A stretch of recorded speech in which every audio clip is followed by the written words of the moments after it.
Jirongo mwenyewe pia. Okay, huyu ndiye mkubwa?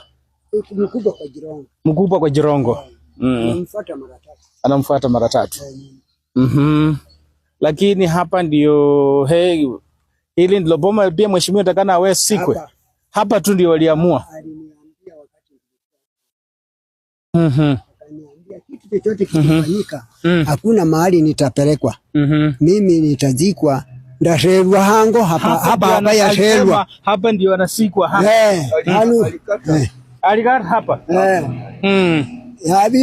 Ala babike hapa na mbike nao hapa bibuli beba masha. Boma lake kubwa ni hapa. Nafikiri mmesikia watu wetu ati mheshimiwa alisema yeye pia atawekwa hapa kwa sababu hili ndilo boma la kwao kwenyewe. Na hawa ni wasasi wake wote ambao wamelazwa hapa. Kwa hivyo kuna uwezekano pia atalazwa hapa. Atalazwa hapa. Hapa hata pia alisema hivyo mwenyewe. Mwenyewe alisema. Kwa ofisi watu 3. Mwaka jana. Kwani alikuwa mwezi wa 11 tukawa kwa ofisi na Mr. Jafeza Rubaga. Tukawa watu 3 tukaongea mambo mingi boma hii na sehemu hii kuhusu mambo ya boma hii.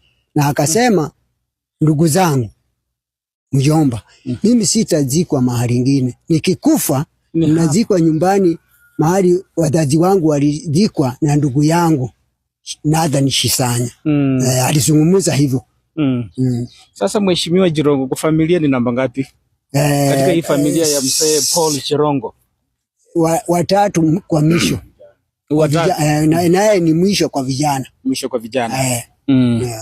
Wasichana 2 wanamfuata.